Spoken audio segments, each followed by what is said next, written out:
ESM, DSM और डीडीईएसएम के certificates को लेके कुछ बच्चों की क्वेरीज हैं।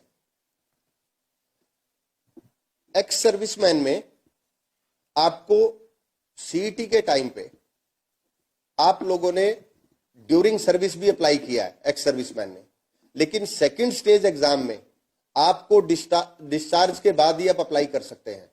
अगर डिस्चार्ज सर्टिफिकेट आपके पास है तो आप सेकंड स्टेज के एग्जाम के लिए एलिजिबल है। और डिपेंडेंट ईएसएम एलिजिबिलिटी सर्टिफिकेट आपका इशूड और रिन्यूड आफ्टर 12 जनवरी 2025। ये सभी लोग आप ध्यान से इसको नोट कर लें। जो एडवर्टीजमेंट नंबर 14 2024 और एडवर्टीजमेंट नंबर 1 2026, इन दोनों में जो डेट है वो सेम है।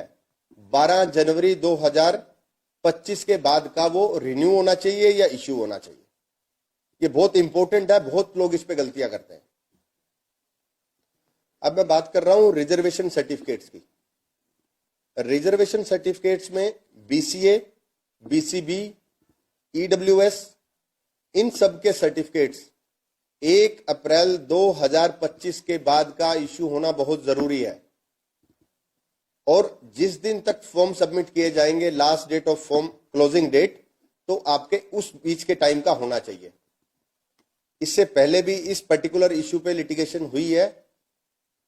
आप जरूर ध्यान रखें कि जो डेट्स है, डेट्स बहुत इंपॉर्टेंट है इन सर्टिफिकेट्स के लिए, अदरवाइज आपकी जो एप्लीकेशन है वो रद्द कर दी जाएगी।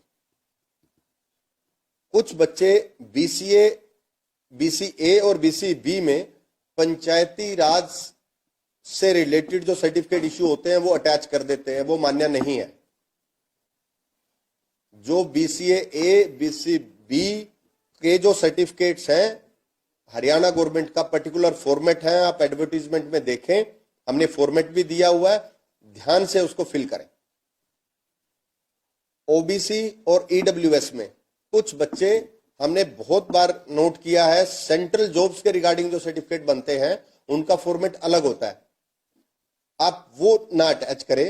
हरियाणा गवर्नमेंट जॉब्स के रिलेटेड जो फॉर्मेट है उसको ही अटैच करें।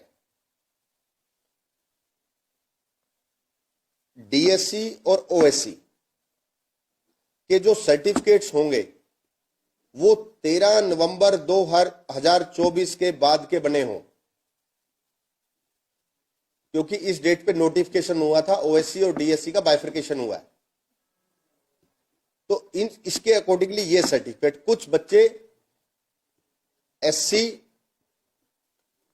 का जो सर्टिफिकेट है, ओल्ड सर्टिफिकेट, वो लगा देते हैं, वो इनवैलिड रहेगा। आपको ओएससी और डीएससी सर्टिफिकेट्स का ही सर्टिफिकेट अटैच करना है और वो 13/11/2024 के बाद का इश्यू होना चाहिए। कुछ बच्चों का क्लैरिफिकेशन था पीडब्ल्यूडी कैंडिडेट्स के लिए, लेकिन पीडब्ल्यूडी कैंडिडेट्स पुलिस डिपार्टमेंट में, क्योंकि मेडिकल फिटनेस सर्टिफिकेट इश्यू होता है, तो पीडब्ल्यूडी की सीट्स पुलिस डिपार्टमेंट में नहीं होती है।